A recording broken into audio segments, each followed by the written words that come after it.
Hola a todos, les pido que aguarden un minuto, enseguida nos ponemos con la clase.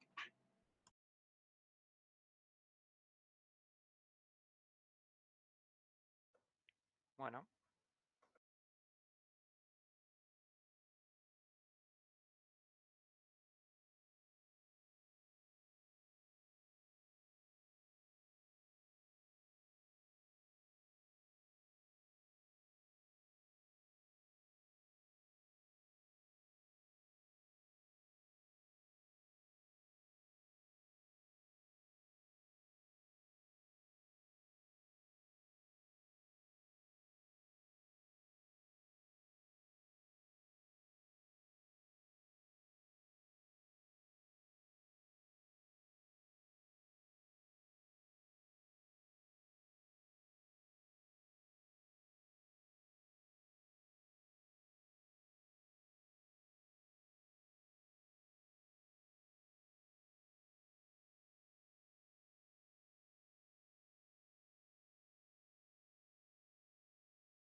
Buenas, ¿me escuchan?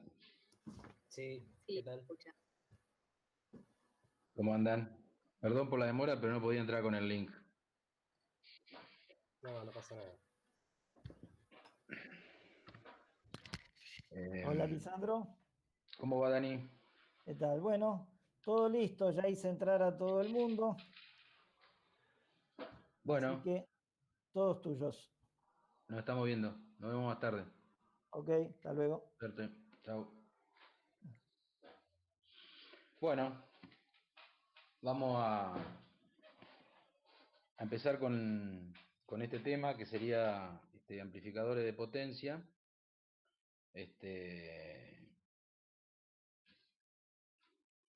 Les voy a compartir la pantalla.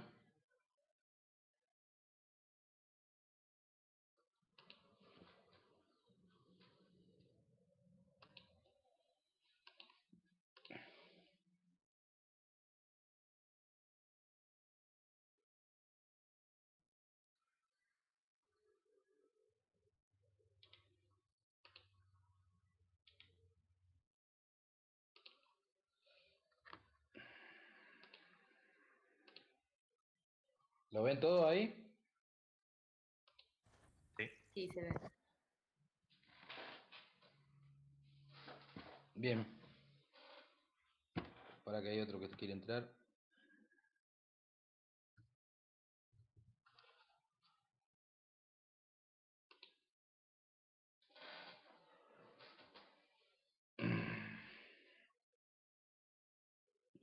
Bueno, comencemos entonces. Bien. Bueno, los amplificadores de potencia, digamos, si me quedo mudo me avisan, ¿eh? Si se corta algo, avísenme. Los amplificadores de potencia, la diferencia fundamental que tienen, digamos, con los amplificadores que estuvimos viendo hasta ahora, digamos, con los amplificadores multietapa, es precisamente digamos, que lo que nos da a nosotros es una mayor potencia, es decir, nos permite conectarle a la salida de nuestro amplificador carga mucho más grande. Es decir, o sea, resistencias de carga mucho más bajas, ¿no? Entonces, lo que nosotros siempre tratamos de hacer ahora, a partir de ahora, es poder entregarle a esa carga toda la corriente que necesita. La tensión, la ganancia en tensión, digamos, ya se la dimos con las etapas de señal, con las etapas previas, y la potencia o la corriente que le falta, digamos, se la vamos a dar ahora con unos transistores, obviamente, mucho más grandes, y que pueden soportar o pueden trabajar con grandes niveles de corriente y por ende grandes niveles de potencia, digamos. O sea, hasta ahora hicimos amplificadores de tensión, básicamente. Ahora lo que vamos a hacer es amplificar la corriente de forma tal de poder manejar corrientes de los amperes en la carga.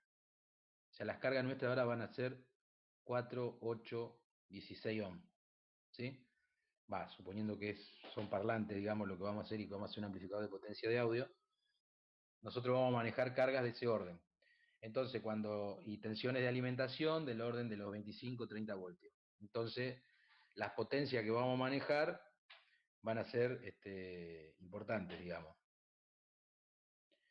Bien, esos transistores que nosotros vamos a utilizar son transistores de potencia y están preparados, digamos, para disipar calor, a diferencia de los que nosotros veníamos trabajando antes, que eran transistores que no necesitaban ningún tipo de disipador de potencia, ningún tipo de disipador.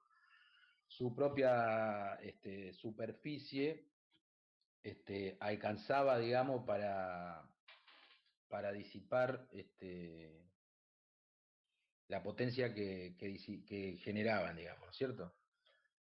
Pues trabajábamos con valores de corriente muy bajos y las tensiones tampoco eran tan elevadas. Una tensión colector emisor de 10 voltios y una corriente de 1 miliamper nos da 10 milivatios de potencia en ese transistor. Entonces, la superficie del dispositivo tranquilamente puede emanar o disipar, digamos, todo el calor que genera, digamos. Los transistores que vamos a utilizar ahora no pueden, con su superficie, no pueden disipar toda la potencia. Entonces, normalmente le vamos a agregar una superficie que aumente, digamos, la superficie de disipación. Normalmente están construidos en aluminio, y se llaman disipadores, que son unas planchuelas de aluminio con unas aletas. No es que sea es una única pieza, una fundición de aluminio con unas aletas, donde cuanto mayor superficie tienen esas aletas con el contacto del aire, digamos, más potencia pueden disipar, digamos. Entonces, bueno, es un poquito... Entonces, dentro de lo que son los transistores de potencia, hay 4 tipos básicamente, que son los bipolares, los FET, que serían MOSFET. Estos dos son los que más se utilizan en amplificadores, digamos, es decir, en sistemas lineales, digamos, ¿sí? Donde yo tengo una señal de entrada y pretendo amplificar la señal,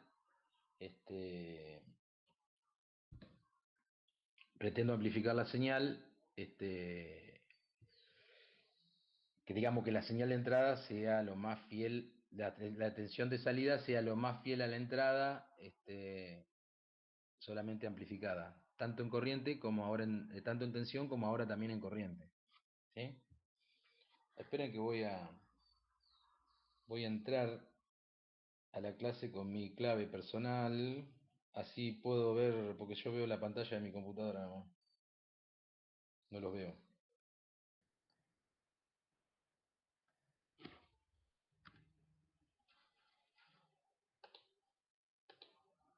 Uy.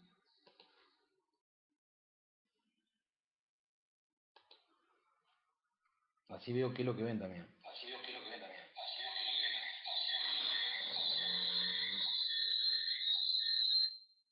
Listo. Ahora nos acoplamos. Ahí está.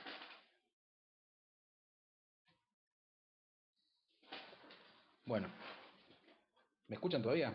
¿O me quedaron solo? No, Se escucha, sí, perfecto. Se escucha. Estábamos acá.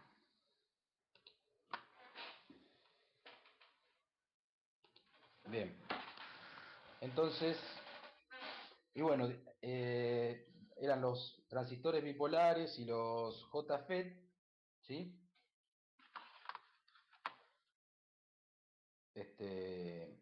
Que se usan para amplificación. Los IGBT son, digamos, transistores bipolares, en definitiva, a la salida, y la entrada es un MOSFET, ¿sí? Entonces tienen la particularidad de tener la compuerta aislada, ¿sí? Y y trabajan mejor, digamos, están especialmente diseñados para trabajar en corte y saturación, digamos, en corte como llaves. Entonces estos dispositivos se utilizan mucho en UPS, en equipo de conmutación, digamos, donde generamos una onda alterna, digamos, a partir de prender y apagar un transistor 20.000 veces por ciclo o 30.000 veces por ciclo, y voy generando una onda senoidal a partir del aprendido y apagado, digamos, de los transistores. O sea, el IGBT en amplificadores de audio prácticamente no lo usamos. Nos vamos a centrar básicamente, ¿sí?, en los transistores bipolares y los transistores MOSFET. ¿Sí? Bien. Como, digamos, nosotros ahora el transistor, a diferencia de lo que hacíamos antes, lo vamos a hacer trabajar prácticamente al límite siempre. ¿Sí? Entonces nosotros tenemos que conocer mínimamente, exactamente cuáles son los límites del dispositivo.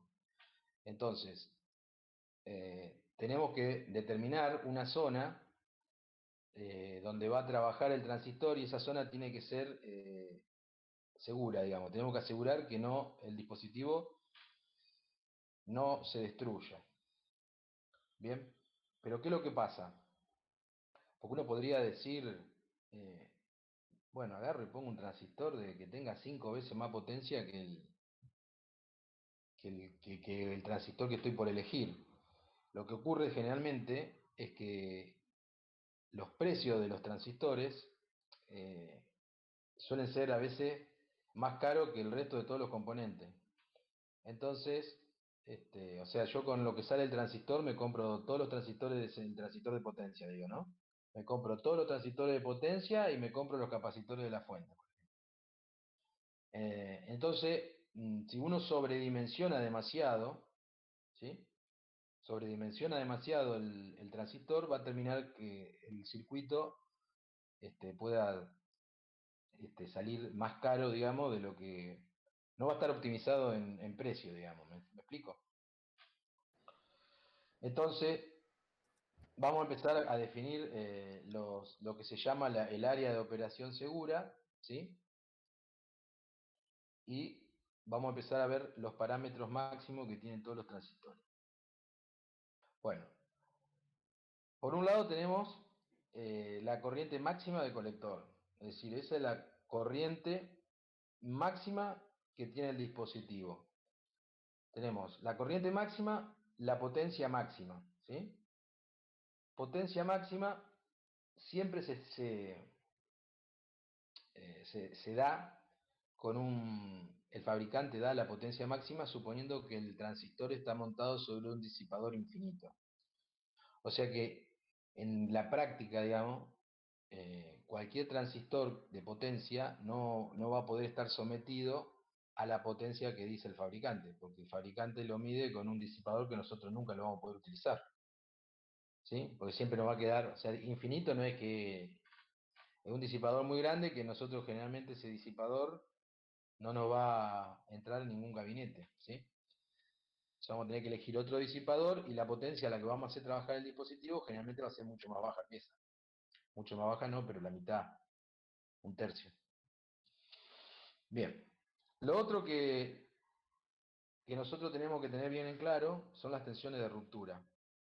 Es decir, nosotros trabajamos con dos transistores, generalmente un PNP y un NPN, que trabajan conduciendo un ciclo uno y otro ciclo el otro.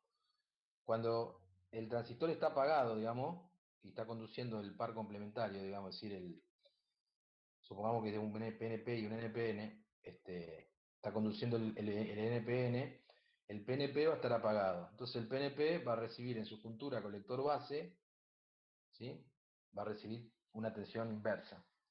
Bueno, entonces lo que tenemos que fijarnos es la tensión, digamos, de ruptura de la juntura colector base con el emisor abierto. Y la tensión colector emisor con base abierta. Esto quiere decir así, la tensión, la B esta, ¿ven el mouse? Sí. Sí, se ve. Sí, perfecto. Bueno, esto es de tensión, voltage, ¿sí? La BR es de breakdown, de ruptura. Esto es colector, base y la O de open. Quiere decir que el terminal que falta acá, es decir, el emisor, está abierto. O sea que el transistor está cortado. O sea, cuando no hay corriente por el emisor, o el emisor está abierto, ¿eh? El transistor está cortado. Entonces, nos vamos a centrar básicamente en este parámetro del fabricante y en el colector emisor con base abierta, ¿sí? Después estos son otro parámetro que normalmente da el fabricante, donde siempre se hace mención al terminal que falta. Acá lo dejaba abierta la base, ¿sí? Acá le pone una resistencia masa. Acá la cortocircuita, acá le aplica una tensión, y bueno. Son otros parámetros que para algún otro tipo de aplicación, uno lo usa, pero básicamente nosotros en este tipo de amplificadores nos vamos a centrar en lo que sería la tensión de ruptura con el colector base y el emisor abierto, las dos primeras, digamos, ¿no es cierto? Entonces, si uno...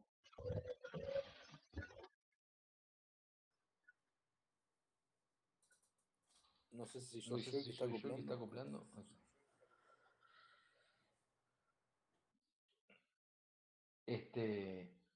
Entonces, si nosotros graficamos, digamos, la curva que ya conocen, ¿no? De tensión colector-emisor y la corriente de colector, o sea, la corriente de colector en función de la tensión colector-emisor para distintas corrientes de base, ¿sí? Entonces tenemos todas las tensiones, ¿sí? Tensión, de tensión ruptura, ¿sí?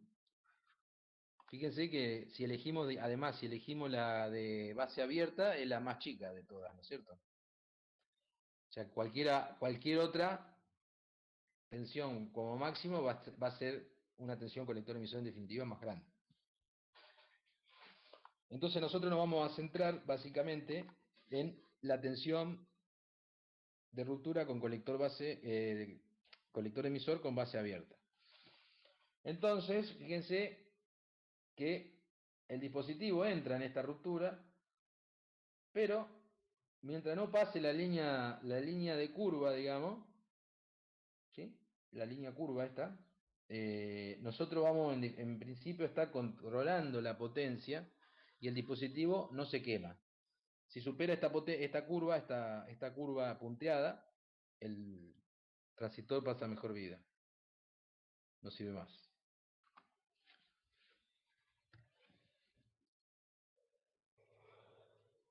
Pero bueno, a diferencia de los transistores que nosotros veníamos viendo, los transistores de señal, como nosotros lo estamos haciendo trabajar prácticamente al límite, no es que este título que dice ahí, la segunda ruptura, no exista en los transistores de señal, existen también. Pero nosotros lo hacemos trabajar tan lejos de la potencia máxima del dispositivo, que digamos es un efecto que nunca se alcanza. Pero el efecto de la segunda ruptura, a ver si en la próxima está el grafiquito. Ustedes imagínense que tienen un transistor de potencia grande, ¿no? Y lo subdividimos, digamos, en muchos transistores chiquitos, ¿no? Donde cada uno de esos transistores hace un aporte pequeño de corriente. ¿Sí? ¿Qué pasa? Si nosotros no tomamos cierto recaudo, digamos, el dispositivo se empieza a calentar demasiado y es como que algunos transistores de estos chiquitos empiezan a conducir más, ¿sí? Y empiezan a conducir cada vez más corriente y los del centro cada vez menos, ¿sí? Entonces termina con fundiéndose, digamos, los transistores estos que más conducen, y los que menos conducen es como que, digamos, funcionan, pero como están todos en paralelo, el transistor queda en corto, digamos, ¿sí? ¿Eso qué es lo que produce? Que la concentración de corrientes, digamos, tienden a circular todo por un solo lugar, y esa circulación de corriente en exceso, digamos, por ese sitio, hace que el transistor caliente más todavía, y eso hace que la corriente aumente aún más por ese lugar. Entonces se produce una realimentación positiva o embalamiento térmico que termina, digamos, en lo que sería digamos, la fusión, digamos, se funde el material y queda prácticamente en corto. Y este proceso no es como la primera ruptura, que, digamos, una vez que se alcanza, se controla la potencia y se sale. Esto, una vez que se llega a la segunda ruptura, no hay vuelta atrás. El dispositivo se destruye completamente. Y también la temperatura, digamos, ambiente incide, o sea, nosotros, no es lo mismo, digamos, si tenemos 40 grados de temperatura ambiente que si tenemos 0 grados, ¿no es cierto? O sea, la temperatura influye bastante. Entonces, esto es lo que pasa. ¿Se entiende hasta acá? Oh, me quedé solo. Sí, se entiende. Micrófono no anda. Bueno. Entonces, si nosotros graficamos esa curva, digamos, de segunda ruptura, junto con la de la potencia, vamos a ver que para menores valores de corriente, ya alcanzamos, hay un punto donde se cruzan, ¿no? Y para menores valores de corriente, el transistor no se va a quemar por potencia, sino se va a quemar por segunda ruptura, ¿sí? O sea, tenemos que buscar a partir de ahora el límite más próximo. Es decir que de este punto hacia abajo, para mayores valores de tensión, ocurre primero la segunda ruptura que la destrucción por potencia.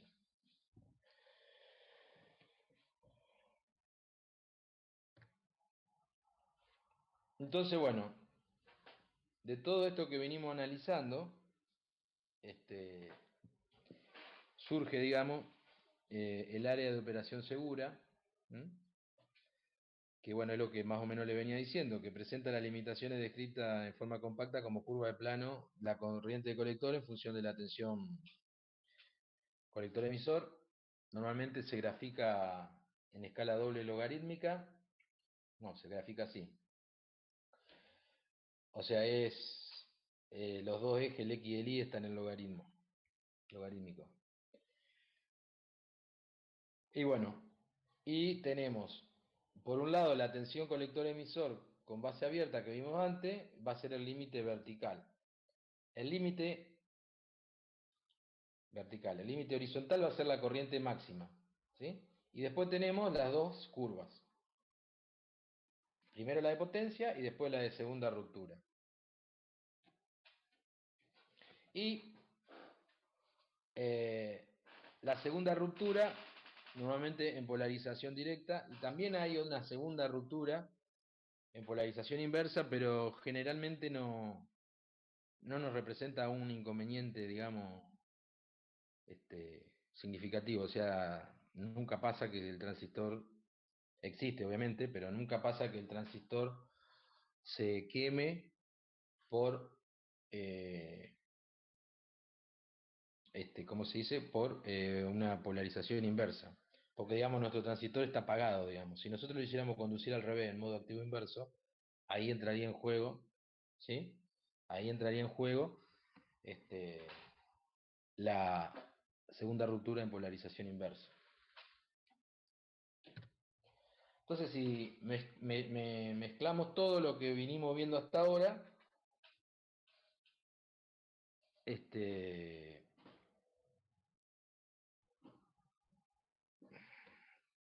quedaría graficado más o menos así. Ese en particular es para el transistor el MJE2955, que tiene una potencia máxima de 75 watts. ¿Está bien? Entonces, ese transistor tiene una corriente máxima de 10 amperes.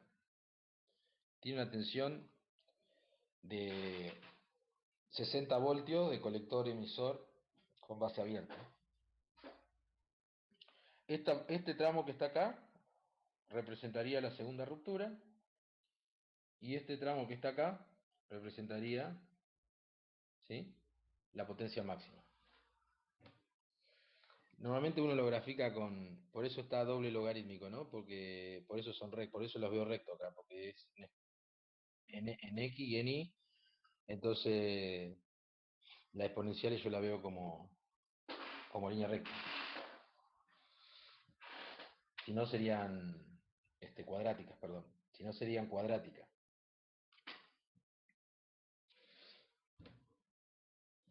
Bueno, eso, ¿alguna duda hasta acá?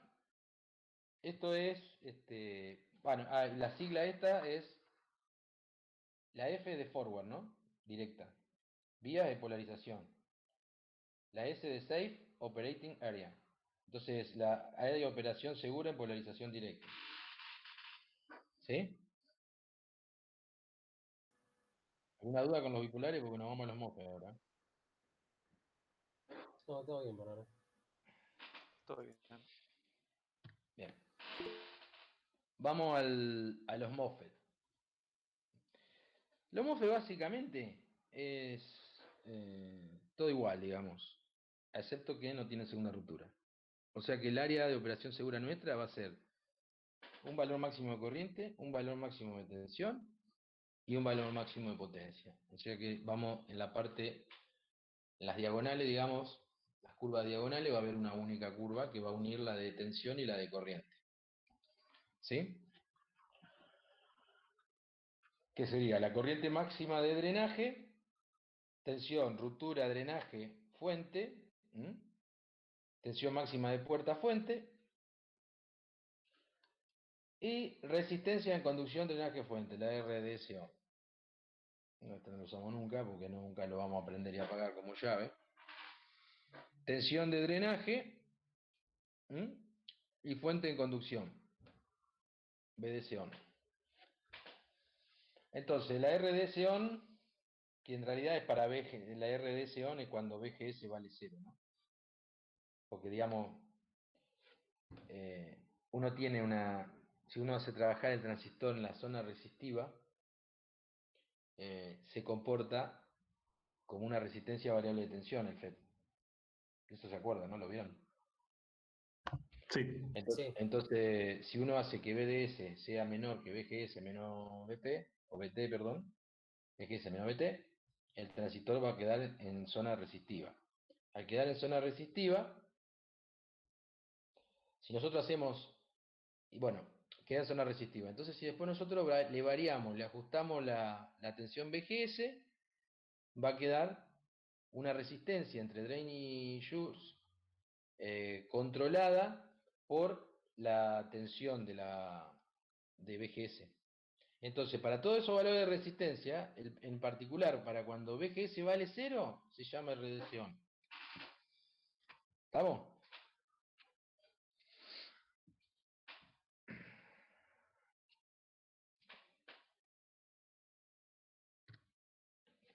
Entonces, el área de operación segura de un MOSFET es igual que la otra, ¿sí? Nada más que tenemos un valor de corriente máximo aquí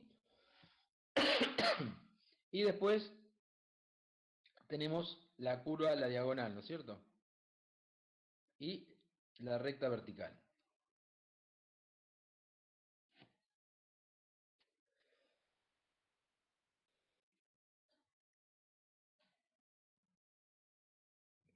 ¿Qué quiere decir esto? ¿Por qué ahí tenemos varias curvas diagonales acá? Varias rectas acá, diagonales. ¿Por qué hay varias? Porque digamos, si yo al transistor lo prendo 10 milisegundos, la potencia máxima que me va a poder disipar es menor que si lo prendo 10 microsegundos. ¿Se entiende? Esto está más dedicado a los circuitos de conmutación y está asociado a los ciclos de trabajo de los transistores. Si el ciclo de trabajo es muy chiquito, es decir, yo tengo un tiempo muy chico donde el transistor conduce y el resto del tiempo está apagado, vamos a suponer que la relación entre lo que conduce y lo que está apagado sea, no sé, 10-1 o 100-1, yo le puedo hacer disipar mayor potencia. ¿Por qué? Porque tengo mucho tiempo para que después se enfríe el dispositivo. Entonces, imagínenselo así, ¿no? Si el tiempo de conducción es muy chico, yo le puedo sacar más potencia. Por eso es que estas curvas están asociadas, estas rectas diagonales, digamos, están asociadas a el tiempo de conducción. Si el tiempo de conducción va a ser total, digamos, es decir, va a conducir todo el tiempo, tenemos que respetar la curva más chica. O sea, 10 milisegundos, bueno, hay que ver cuál es la frecuencia de la onda, pero yo supongo que debe ser mitad y mitad, digamos. Es decir, mitad del tiempo prendido, mitad del tiempo apagado. Y después, bueno, cada vez que se hace más chico el tiempo, el transistor va conduciendo cada vez más. Bueno, entonces, en base, digamos, a lo que vimos hasta ahora, podemos sintetizar que uno, cuando diseña un amplificador de potencia, siempre busca optimizar la ganancia de potencia. Esto no quiere decir que voy a agarrar y voy a hacer el amplificador más grande que yo quiera. Esto está asociado directamente a elegir el mejor transistor que va en mi amplificador de potencia. ¿Sí? Es decir, uno elige el transistor que mejor se adapta al amplificador, obviamente en una solución de compromiso entre costo ¿cómo es? Y potencia, digamos. ¿Sí? Lo mismo el rendimiento, digamos. El rendimiento uno trata de hacerlo siempre lo más grande posible. O sea que si yo le saco, digamos, 100 vatios del enchufe, del toma de 220, voy a tratar de que esos 100 vatios le lleguen al parlante. ¿Sí? Pero normalmente eso no ocurre. Y cuando ocurre, suena feo. Entonces ahí también tenemos otra solución de compromiso entre hacer un amplificador con buen rendimiento o hacer un amplificador que suene bien. No van de la mano las dos cosas, es una solución de compromiso. Entonces por eso es que los amplificadores, digamos, de audio premium, o sea, ni siquiera están hechos con transistores, están hechos a válvula, o con MOSFET. Los amplificadores de audio premium son en clase A, digamos. O sea, ¿Es mejor la válvula, profe? ¿Eh? ¿Mejor la válvula? Y la válvula es mejor, digamos, hasta que aparecieron los MOSFET, ¿no? Los MOSFET tienen, digamos, característica cuadrática. El transistor tiene una característica exponencial, ¿no es cierto? Entonces, cuando uno le introduce varias frecuencias, digamos, a un dispositivo exponencial, tiene mayor, cuando uno ingresa dos frecuencias, digamos, dos senoidales de distintas frecuencias, digamos, a un amplificador con transistor bipolar, digamos, a la salida tiene las dos frecuencias que ingresó, más la suma, la semisuma, la resta, porque tiene una característica exponencial que es una característica equivalente a una cúbica. Entonces la característica, digamos, es que tiene más distorsión que un MOSFET, por ejemplo, que es característica cuadrática. Y la válvula es como el MOSFET, digamos, es característica cuadrática. O sea que en la teoría, a ver un segundo.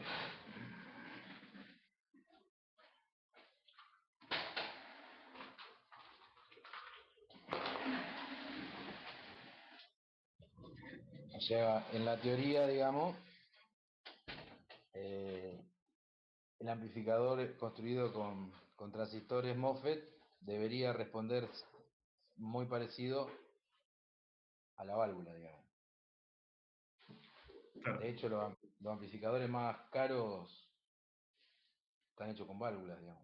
Ah, no, creí que era un mito el que la válvula suena mejor que el transistor. No. Pasa que, bueno, uno transistores tiene muchas opciones y, bueno, válvulas no hay muchas opciones para elegir. Pero sí hay amplificadores que valen decenas de miles de dólares y están hechos con válvulas. Capaz que puro... Yo tuve la oportunidad de escucharlos, pero nunca lo pude comparar con otro, digamos. Claro. Con otro al mismo tiempo, digamos, para darme cuenta cuál sonaba mejor, pero...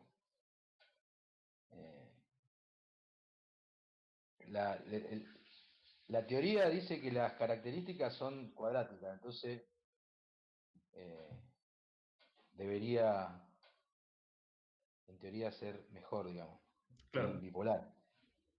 Y debería sonar parecido al MOSFET. Claro, sí, la válvula es como el MOSFET, es decir, vos podrías armar un amplificador con MOSFET y en teoría debería sonar parecido. De hecho, todos los amplificadores de guitarra y todas esas cosas son todos valvulares. Sí. Bueno, entonces, algo debe tener que ver. O sea, es más fiel la respuesta. Pero bueno, la válvula se agota mucho más rápido que un transistor. Se agota, la tenés que llevar un tiempo que se gastan, digamos, y las tenés que cambiar. Tienen horas de vida útil. Calientan un montón. No solo tiene una grilla incandescente que además de calientan un montón y disipan un montón de potencia. Y bueno,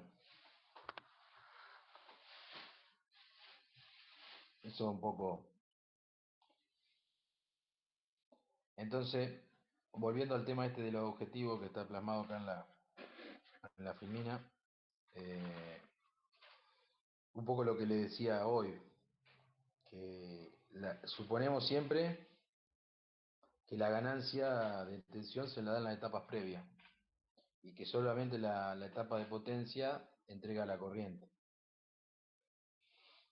Esto también es medio mito porque uno siempre ve que los amplificadores de potencia, la gran mayoría, están salida en colector común. O sea, entran por la base y salen por el emisor. Pero hay algunas aplicaciones de transistores de salida con colector común. Perdón, con emisor común. ¿Sí? Entonces, bueno, y se debe considerar la etapa excitadora es básicamente lo mismo que vinieron haciendo hasta ahora. Es decir, las etapas previas, o sea, imagínense que al circuito del práctico ustedes le colocan un par de transistores para amplificar potencia. Bueno, todas las consideraciones que hicieron previamente son las que se aplican aquí. ¿Estamos? Sí. Sí. Me parece que no queda más nada. Sí, quedaba una más. Esta como que está repetida en las dos. De la última. Bueno. Entonces,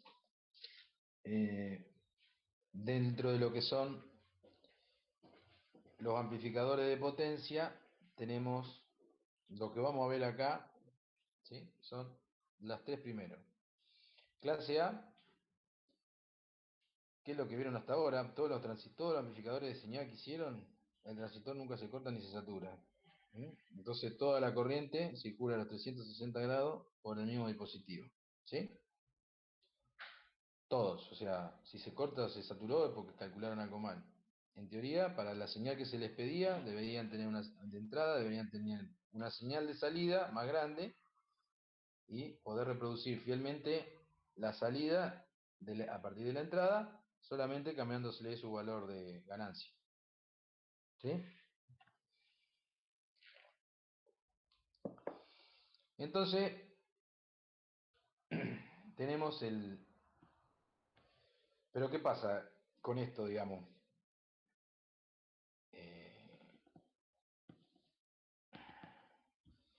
Que ustedes tener prendido el transistor de señal todo el tiempo, con la corriente necesaria para abastecer a la carga, en un transistor de señal no importa demasiado. Obviamente no sirve para un amplificador que lo van a alimentar con una pila, ¿no?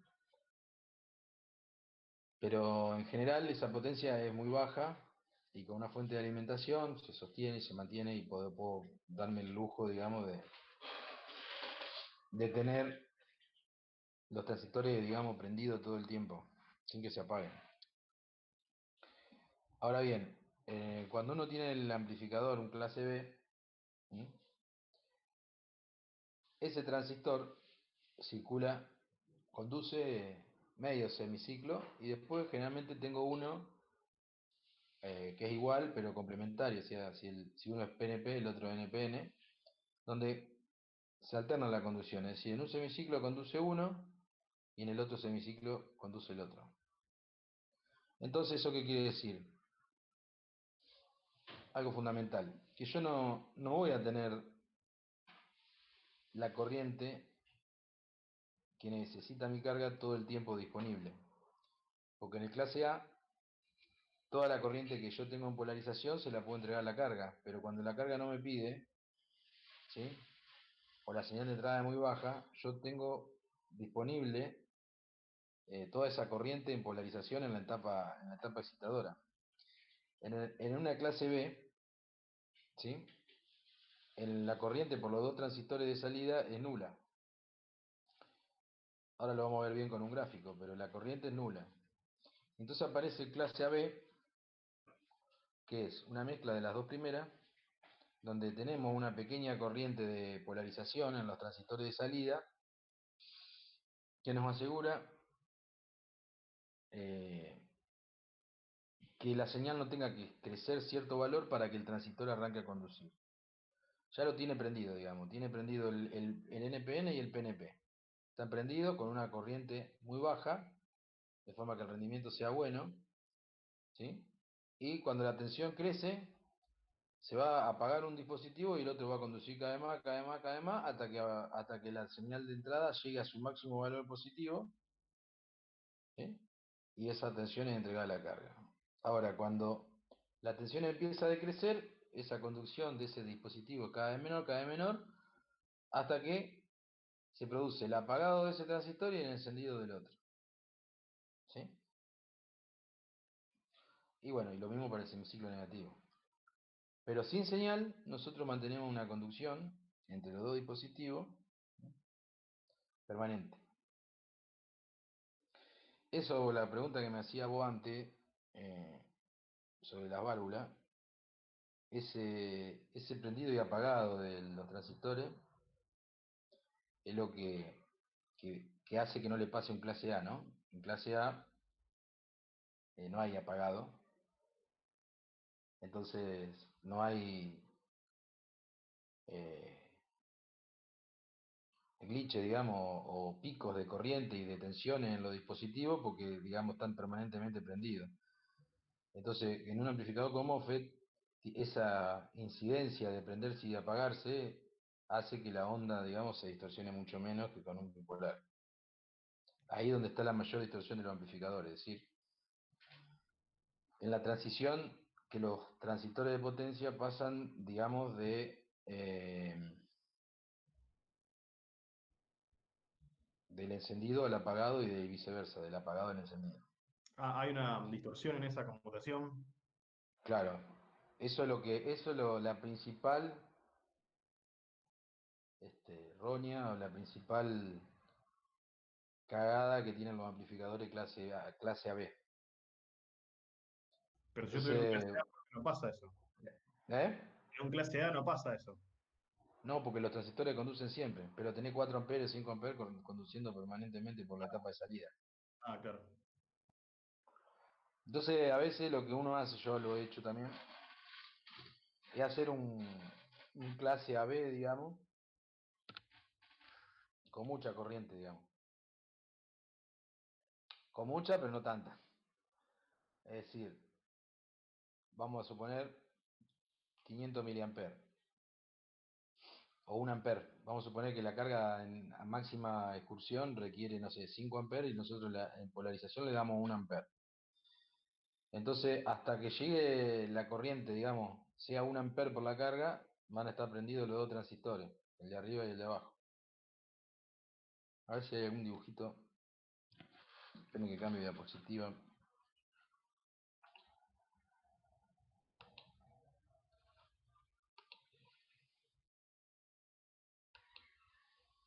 Bien, esto sería un clase, fíjate el dibujito C. Este. Uno se inyecta una señal acá, en la base del transistor, de los dos transistores,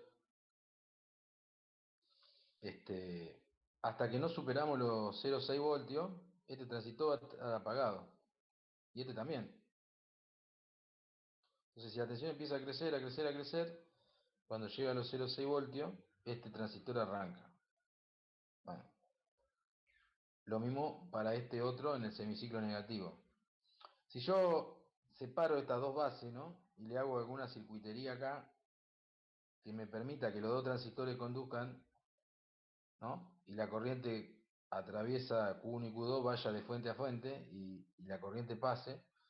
Bueno, a medida que la tensión esta incrementa, apenas esta tensión se incrementa, esa corriente que venía por acá, ahora va a empezar a fluctuarse la carga en el semiciclo positivo y de la carga hacia abajo en el semiciclo negativo. ¿Se ve?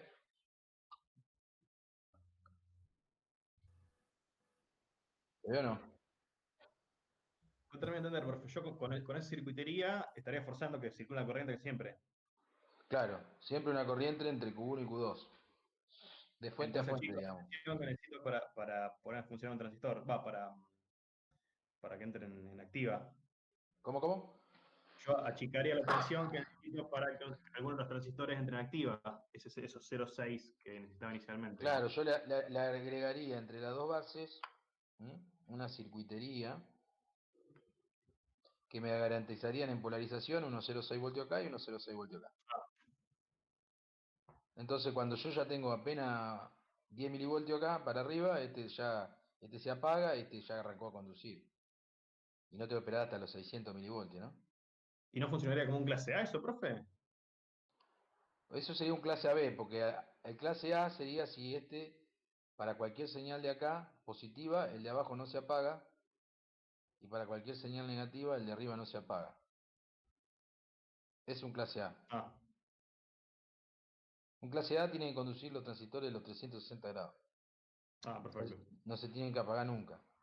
Entonces ahí aparece esta solución de compromiso, digamos, que uno lo hace un cuasi clase A, digamos, que le da una corriente de polarización importante, que circula a través de Q1 y Q2, ¿sí? Entonces, recién cuando la corriente por la carga sea, ponerle mayor a 1 ampere, este transistor Q2 recién se va a apagar. ¿Y qué logro con eso? Prácticamente amplificar toda la alta frecuencia que son las altas frecuencias de la música, de los equipos de audio, de los instrumentos, las altas frecuencias son de baja amplitud. Entonces, si yo logro amplificar la alta frecuencia en clase A, ya está. La baja frecuencia no joden. La puedo amplificar si quiero en clase B. No. Entonces, haciendo un clase AB con una clase A con una corriente de polarización importante, uno logra que los dos transistores se manejan prendidos para pequeños valores de excursión de tensión de salida. ¿Se entiende?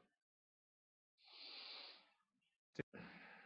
Y no se prende ni se apaga. Bueno, entonces, acá, fíjense en el circuito de la figura A, tenemos Q1, Q2, y tenemos fuente partida. Siempre que haya fuente partida, ¿sí?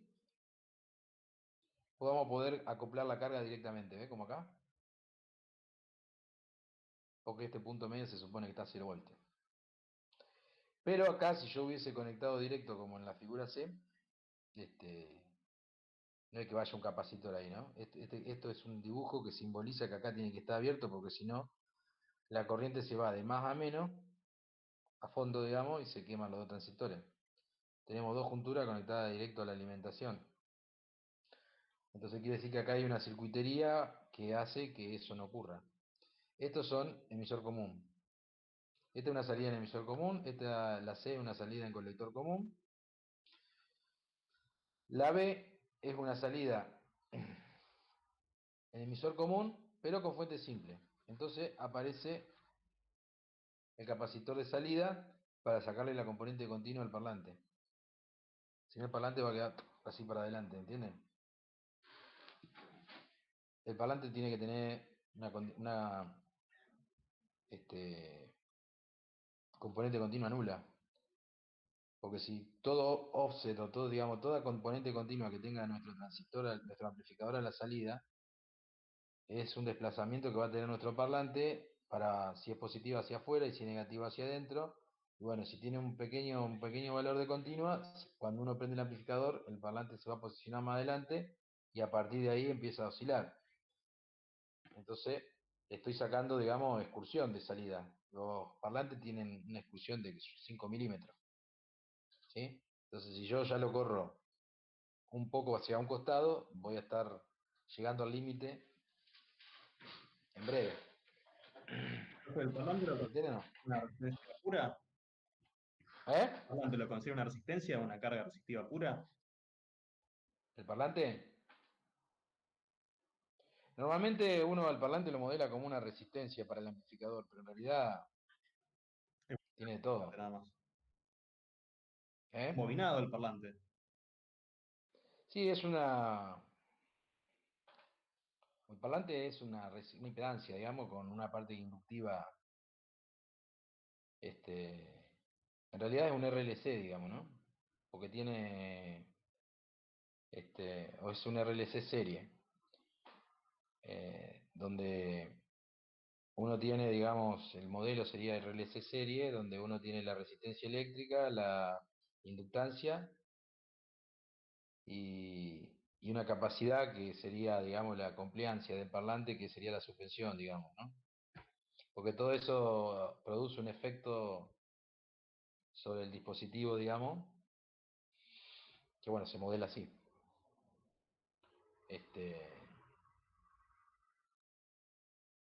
Pero bueno, lo que más pesa es la parte resistiva y la inductiva.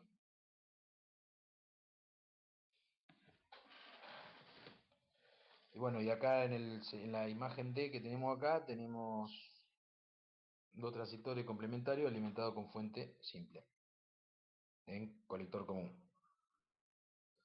Por eso aparece el capacitor, ¿sí? C3. Porque la componente continua de esta es la mitad, digamos, VCC sobre esto. ¿Estamos? A ver qué había antes. Bueno, estas son las mismas que vimos antes, ¿no? Bien. Pero después hay una clase D de amplificadores, ¿puede ser? Sí, son switching. O sea, son clase D y clase E. Son amplificadores donde los transistores, digamos, no están apagados o prendidos. Ah, ¿Se escucha? Hola, hola. Sí, se escucha bien. Vamos, pero sin querer le apagué el volumen. Los clase C, clase D, clase E, son amplificadores de audio switching, donde en ausencia de música no consume energía. Son óptimos para notebook, para equipos portátiles de música, para auriculares, por ejemplo, como estos.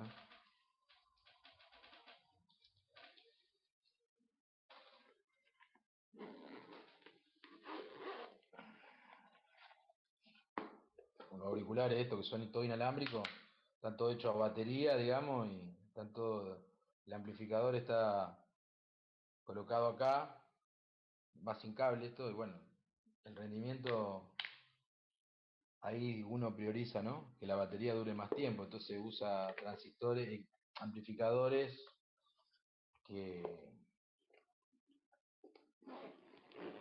de otra forma de operación que no son las que vamos a ver en esta materia, que lo que hacen es, los dispositivos están apagados y cuando hay señal trabajan, y trabajan no tampoco en lineal, sino prendiéndose y apagándose, donde los dispositivos no consumen potencia, sino no, los dispositivos, o sea, la potencia se transfiere casi toda la carga, digamos, y los dispositivos no tienen pérdida, digamos, como en estos casos. Acá tengo un parlante, si quieren ver.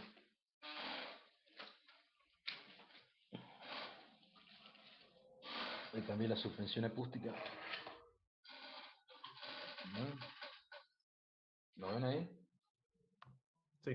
Sí. Se le había roto esta goma. Se la cambié. Tiene un imán y tiene, bueno, las conexiones para llegar a la bobina, que la bobina está acá adentro, ¿no? Y la excursión del parlante, lo que yo le decía, que si uno tiene una componente continua, el parlante se desplaza hacia arriba, no sé dónde se ve mejor. Se desplaza y empieza a oscilar a partir de una componente continua.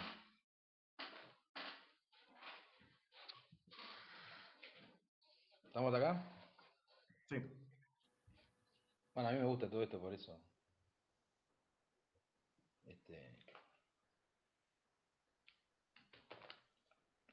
Empecé a dedicarle de vuelta tiempo. Lo tenía medio abandonado y hace como 20 años que no me ponía con esto y bueno, ahora la pandemia me llevó a invertir el tiempo en algo que me gusta. Así que bueno, volviendo a la clase, ¿no? Tenemos los amplificadores clase B, vamos a calcular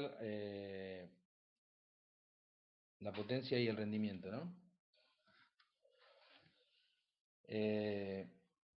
Esta, digamos, la PF que uno tiene aquí es la potencia de la fuente, ¿no? Que es la tensión de la fuente por la corriente media, ¿sí?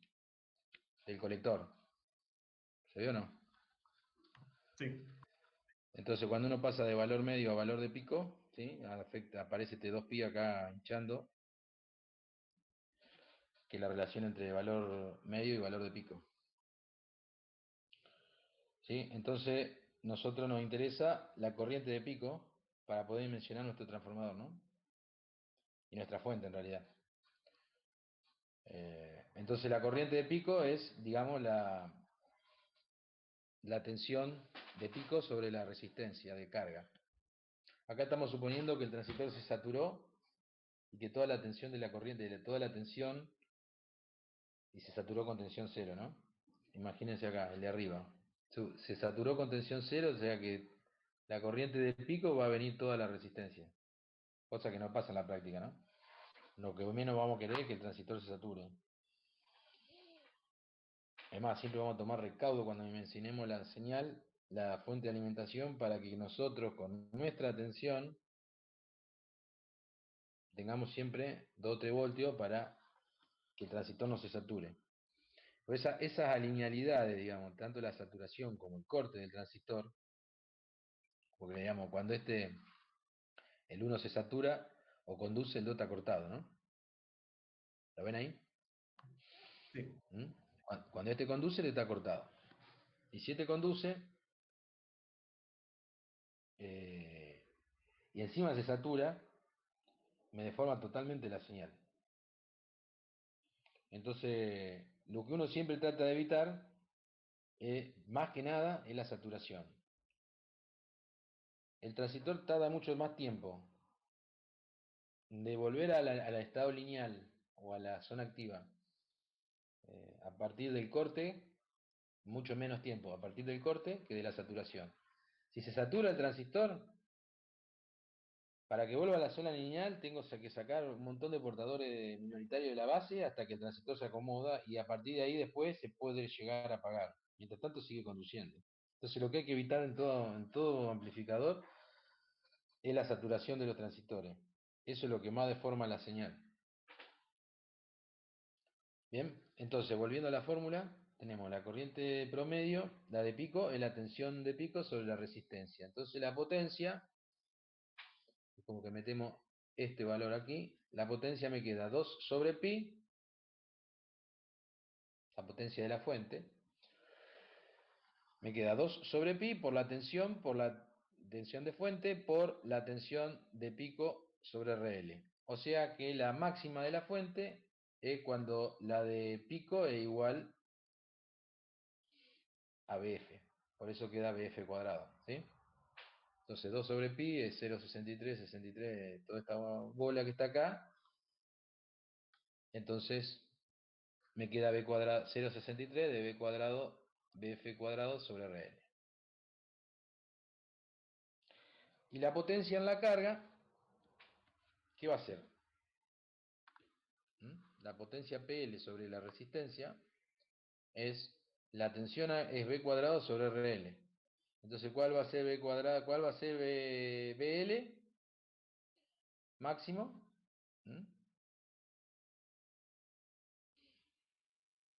Cuando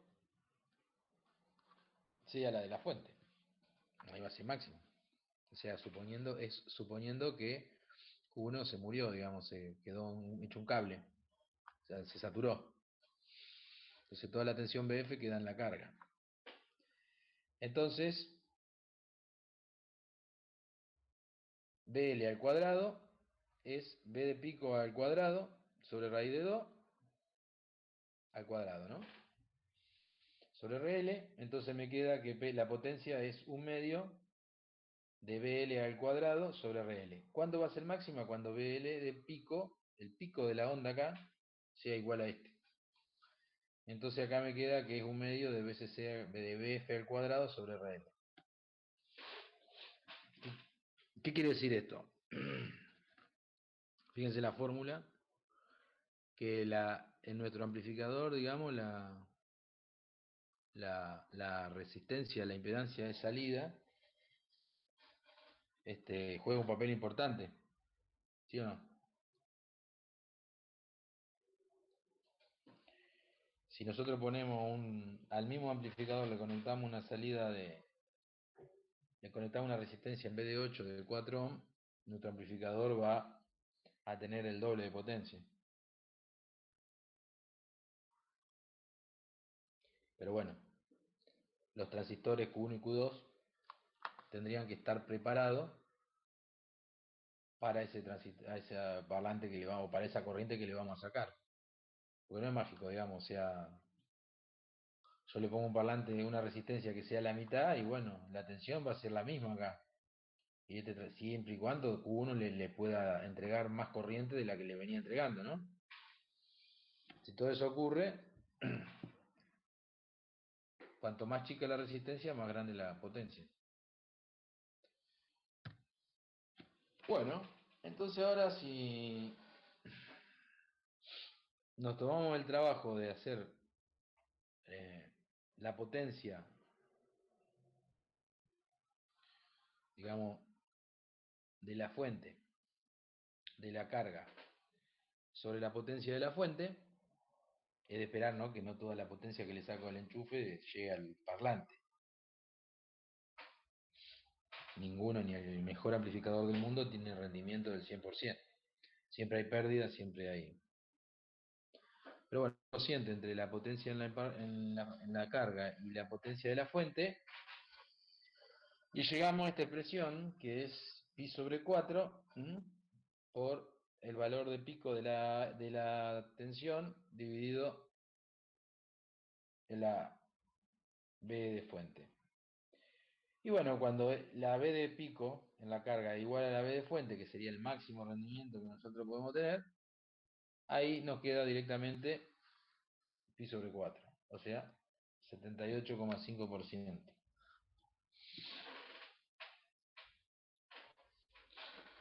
O sea que fíjense que este es prácticamente un máximo, porque, no, un máximo que nunca es máximo, porque nunca, un máximo ideal, digamos, porque nunca el Q1 y Q2 van a estar saturados como para decir que la BL es BF. ¿Sí o no? ¿Sí o no es? ¿Se durmieron?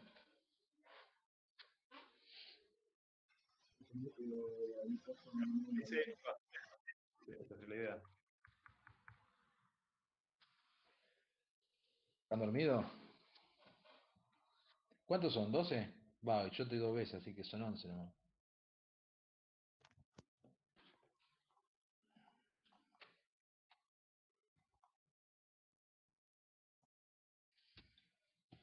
Bueno. ¿Estamos?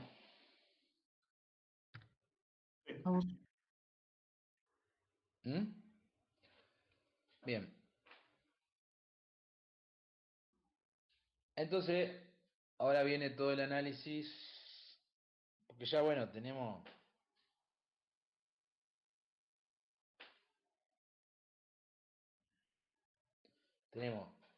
la potencia del amplificador, o sea, la potencia en la carga, la potencia de la fuente, ¿y qué nos queda saber? La potencia del transistor, para poder elegir el transistor que mejor se adecue a nuestro amplificador. Entonces, bueno, esto sale de hacer que la potencia disipada del transistor es la tensión colector-emisor por la corriente, ¿sí? Entonces la tensión colector-emisor es la tensión de fuente menos la tensión que cae, digamos,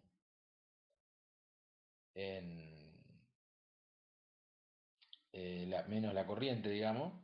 Perdón, la tensión en la fuente menos la tensión colector-emisor, menos la tensión en la resistencia, y por la corriente, que es la tensión en la resistencia sobre la resistencia por el seno omega t.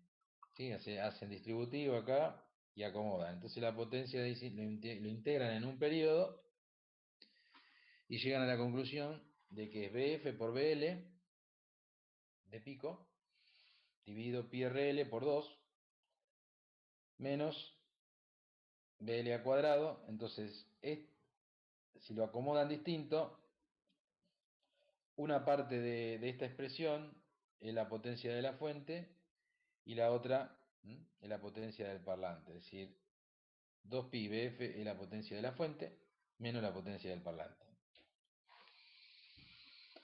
O sea, también otro otras consideraciones total y absolutamente ideales, o sea, estamos suponiendo que toda la etapa excitadora no gasta en el corriente, digamos, o sea, que es despreciable frente a la potencia que consume la etapa de salida. O sea, estamos despreciando todo lo que está abajo. ¿Sí o no? Sí.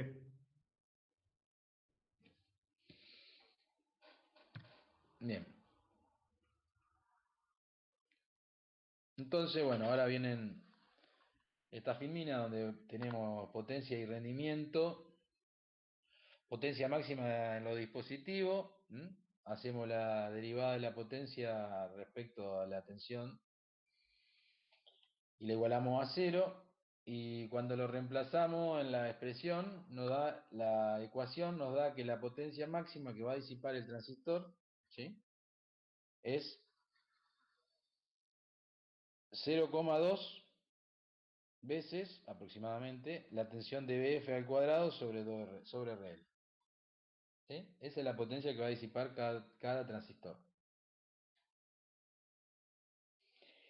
Y acá dice, habla de corriente de reposo, es decir, si tenemos una corriente en polarización que circula a través de colector emisor de los dos transistores de fuente a fuente, ¿no? Si tenemos una corriente que circula por los dos transistores, vamos a tener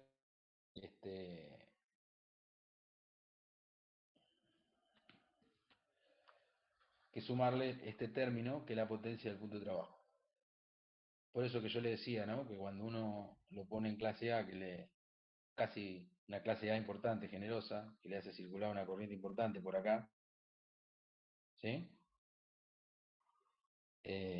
Cuando tenemos esa corriente que circula por acá, puede ser significativamente respecto a este otro término o no. Si fuese un amper y la fuente de más o menos 25, vamos a suponer, ya tenemos 25 vatios en cada transistor sin escuchar música, ¿no?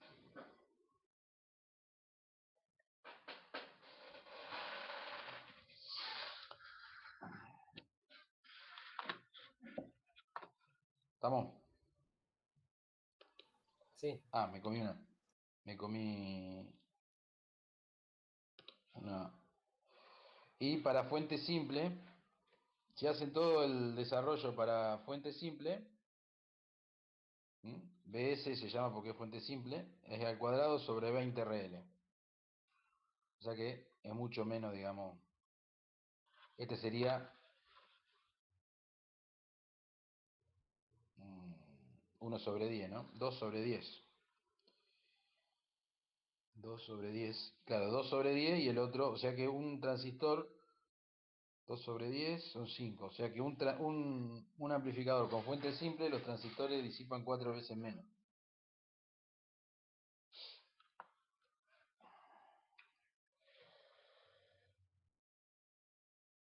¿Estamos? Sí. Bien. Bueno, entonces vamos a hacer un pequeño resumen de lo que vimos hasta ahora. Entonces sintetizamos toda la fórmula, donde la potencia máxima de la fuente dijimos que era 2pi por BF al cuadrado sobre RL, la de la carga es B cuadrado sobre 2RL, la disipada es 2 sobre pi cuadrado por BF cuadrado sobre RL, el cociente era pi sobre 4, o sea que 4 sobre pi, perdón, o sea que la potencia máxima disipada por el parlante es un 40% de la potencia en la carga. Eso no lo sabíamos. Lo estamos deduciendo ahora. Bueno, lo sabíamos ahora, ¿no? O sea que si el amplificador, supóngase, de 100 vatios en la carga, el transistor se tiene que marcar 40 vatios.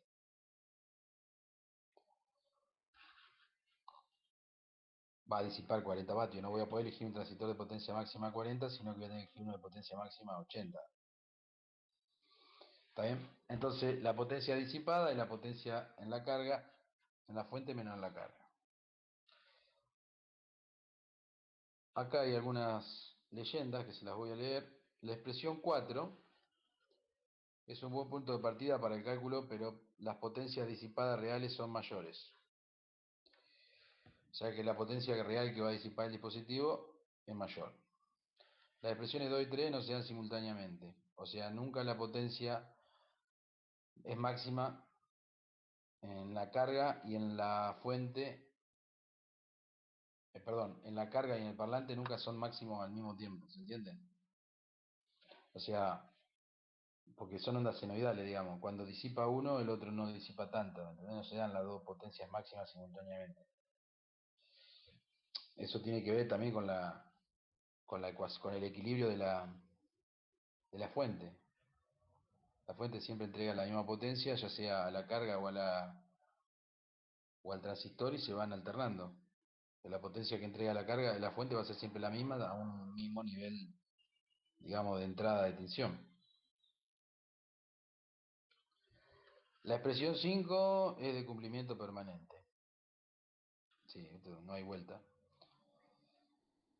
Todo lo que no se gasta en la potencia que se disipa en los transistores, la de la fuente menos la de la carga. Bien. Ahora tenemos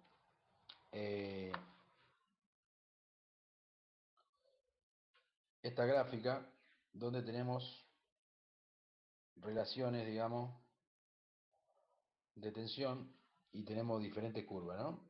La potencia de la fuente es siempre constante. Entonces la suma de estas dos siempre tiene que dar la violeta. Son dos curvas de forma tal que cuando sumo punto a punto siempre me da una constante que es la de la fuente. ¿Está bien? Y el rendimiento es proporcional, digamos, es decir, pi sobre 4. Esta curva PF sería la que está representada por 2 sobre pi bf cuadrado. ¿Qué es el eje X, Y la profe? otra... ¿Eh? El eje X de la gráfica, no entiendo qué es.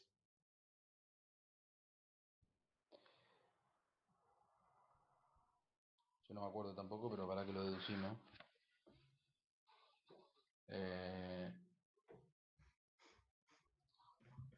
Vamos a ver acá.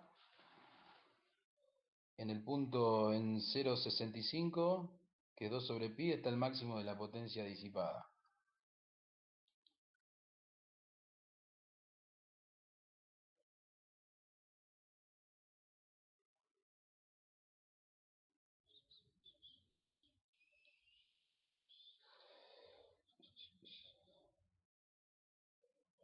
Es un valor, un valor normalizado entre la tensión en la... Claro, es un valor, es así. Es un valor normalizado entre la tensión en la carga y en la fuente. Cuando es igual a 1, ¿sí? Cuando es igual a 1, la relación, ¿te acordás que nos daba el rendimiento que era 78%? Ah, sería que toda la tensión de la fuente cae sobre la carga. Claro. Excepto, digamos, en realidad es una relación entre las dos cocientes, ¿no?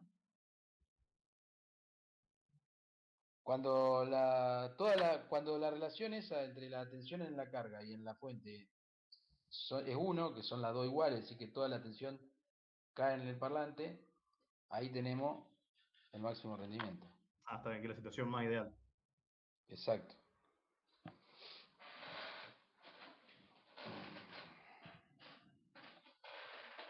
Que es, digamos, lo que nos da acá el 0,80, este que está acá a la izquierda. Claro.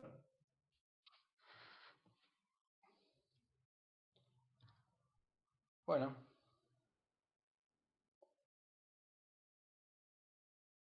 Bueno, ahora calcula, por ejemplo, acá tenemos el análisis. ¿Alguno tiene hora? 6 menos 20. 6 menos 20. Bueno, porque a las 6 tengo reunión de cátedra. Vamos a darle un ratito más. El lunes que viene no va a haber clase porque ustedes tenían algún problema con Ernesto Kaufman, que algún parcial o algo así, ¿no? ¿O Sí, no? parcial de sistemas y señales 2. Bueno, entonces nos vamos a encontrar recién el otro lunes. Para esta etapa, digamos, para esta hay 3 clases previstas, 3 clases previstas. Seguramente alguna va a ser mía, voy a preparar algún tipo de problema y lo vamos a ir viendo, ¿qué les parece? Sí, perfecto, profe. Y el miércoles tengo consulta, así que si alguien quiere estar. El miércoles pasado le abría la consulta, pero Yo me intenté conectar y no me agregó nadie, profe. No me admitió nadie. yo abrí el link como a las, digamos, era a las 5, ponele. Sí, yo ¿Ustedes por ahí? no sé si me habré equivocado. No, usé el link de la página. ¿Este mismo? No, no, el que está en la página de la materia. No sé si es el mismo. Claro, por eso yo entré con este. Ah, claro. Pongámonos de acuerdo, usamos este. Bueno, perfecto. El que llega, escúchenme, hagamos lo siguiente. El que le llega la notificación al mail, ¿no le llega un mail con una notificación media hora antes de la clase? A mí no. No,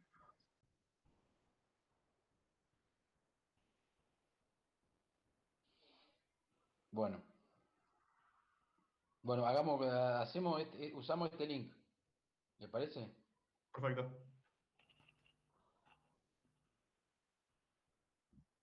Eso es para evento programado.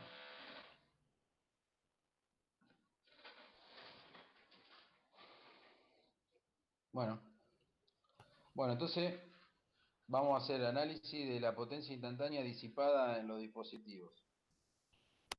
Ahora vamos a ver dónde se produce la máxima potencia del dispositivo. Bueno, estas son todas ecuaciones matemáticas que ustedes la hicieron de propio yo, si deben saber más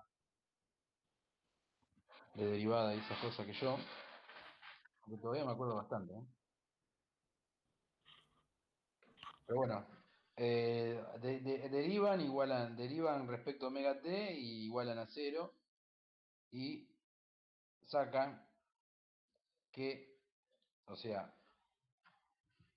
la ubicación, sacan cuánto vale seno omega t, que vale 1 sobre 2, un medio de bf sobre bl.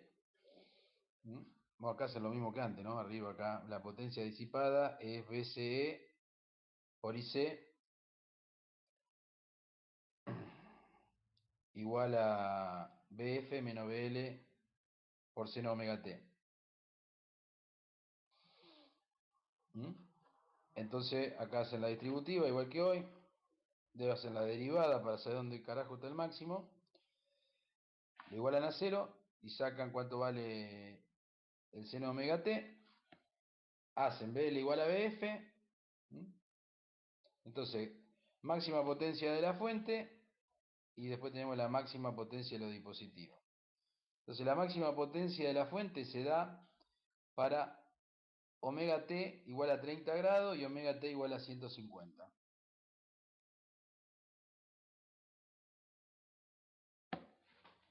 Está bien, esto está, lo estoy pensando, esto está de 0 a 180, ¿no? Después, en el otro semiciclo, cuando conduce el de abajo, lo vamos a tener a los 210 y a los 330, ¿se entiende? Porque 180 grados conduce el transistor de arriba y los otros 180 grados lo conduce el transistor de abajo. Entonces, esto está hecho de 0 a 100 para el NPN que va arriba. Entonces tenemos que cuando omega t igual a 30 grados, o sea, en la onda, en el semiciclo, tenemos cuando es 30 grados, tenemos la máxima potencia en la fuente. Y la máxima potencia en los dispositivos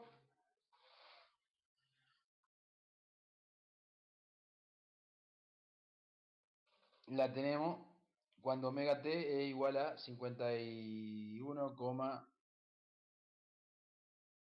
72 grados. ¿Y aquí hace? La potencia, la potencia media del dispositivo es igual a un b cuadrado sobre 2RL. Hace esto, que es igual a 0,25, entonces a 90 grados lo tengo. Y clase B, el otro caso es la máxima potencia a 90 grados. Y el último caso, que BL sea menor que un medio de BF. Pero el máximo se da cuando es 90 grados. O sea que la potencia máxima disipada es un cuarto, o sea, disipa la mitad que la carga. ¿Se acuerdan que la tensión de la carga, la potencia máxima de la carga era BF al cuadrado sobre 2RL? Bueno, esto es sobre 4. O sea que si el amplificador es de 100 vatios, el amplificador de 100 vatios, el transistor va a disipar 50. ¿Quedó alguna duda?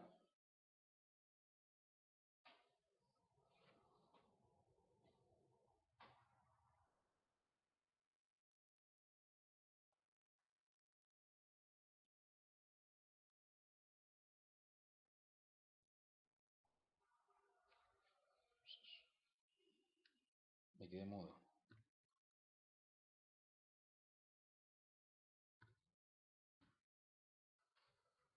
Bueno.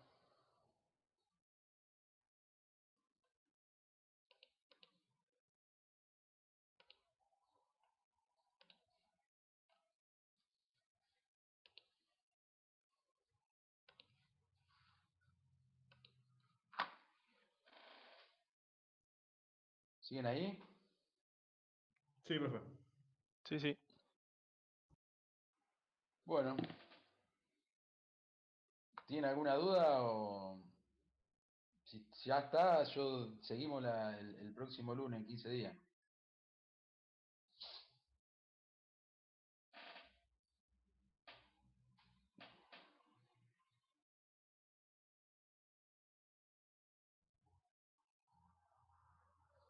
Eh, 78 minutos.